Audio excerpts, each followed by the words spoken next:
It's not often I get to unbox something that has its own furniture, but Lorescape has done it.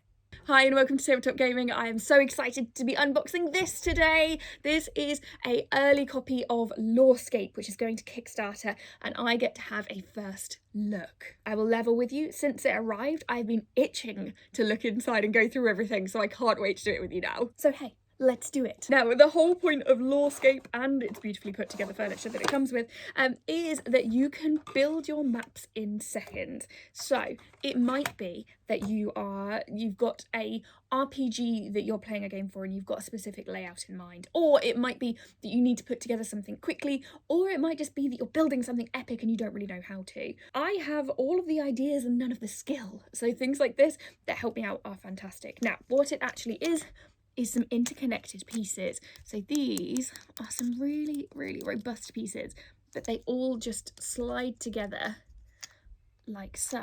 Now you can see these have got like quite a minimal pattern on. This is sort of for more perhaps desert-like areas, and either you slot them together like this to end up with a sprawling space, or you can click them on top of each other so that you end up with things at height. So let's pop that. And look at that. Within seconds, I've got some kind of settlement going on. Now, I have started with perhaps the plainest ones, but because I looked ahead, because obviously who wouldn't? This is really cool. There are more options. So inside you've got water options that can click into here too. They've got different things on them that will show us what. So for example, first of all, this is the biggest map I've ever built. Second of all, you can look and see like stairs and things like that. But I might turn around and be like, oh, do you know what? That's perfect. I'm going to send my adventurers that way. But actually, I could use that river being, instead of being a pond, being a river across so they can't pass it. And all I've got to do is unclip, clip together, and then I'm away. But of course, even that's not it, because we have more drawers, more things inside. So we can, as I say, we've got more water options. So now, not only is my little city going to look epic, there we are, I can put that there, and I can put in different levels, but now I have a water area too. I'm sticking to their shape so that I don't waste too much time on camera, but I am also conscious that this is the kind of thing that I could lose hours to, because it feels like you're building a puzzle, but you're not, you're building an adventure. And then let's have a lake thing over here. Why not? And in seconds, I'm starting to fill the table. Box number 3 brings us sort of like more mountainous, more rocky style areas. Do you know what? I'm going rogue. The power's gone to my head. I'm going more complicated. Let's put these into this bit. I'm going to press those down because I left those slightly higher and see if that will work like that. Oh, it does. I'm defying the laws of water physics, but hey, it's my world, we do what we want. To give you some context on some map making skills, my D&D group, frequently we just use sort of Roll20 and the equivalent skills of paint to make stuff up. And even when we play in person, we tend to do all theatre of mind because none of us are clever enough to put together maps and stuff.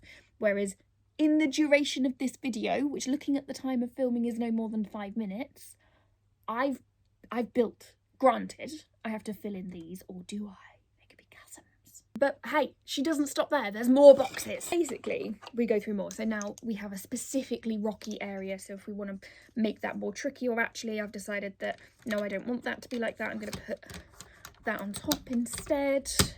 And then we'll build up so that it's got a little like mountainous area maybe. And then that bit's quite snowy, so let's put that near the top. We can then go for grassy areas or for sort of field areas. The whole logic of this is fantastic. I genuinely believe that with these, I could fill this table and I could do an adventure. I could build out what it is that I'm thinking, and we could have our miniatures and we could move them along, and we could actually play a game properly, which I feel like a lot of us don't necessarily have the time to do. It's hard enough to get a group together half the time, let alone any significant prep for it. And this means that you could not only do it, but you could also sort of keep your things in batches and put them in different drawers, so that if you manage to get everyone together at the same time, you just pull them out, pop them together and then you're away. The other interesting thing about this is I'm an RPGer as well as a board gamer, and everything else in between. Anyone else hearing Alanis Morissette or just me? But what I mean by that is I feel like you could also gamify this. Imagine if your players are set out to be cartographers and they're trying to find out what's going on, but they're in a weird plane, so anything, they could stumble across anything as their next step. What if they were to roll or pick out a different tile and then they have to place the tile in the same way you would in a board game when you're sometimes like exploring? That's a mechanic that you can use quite often.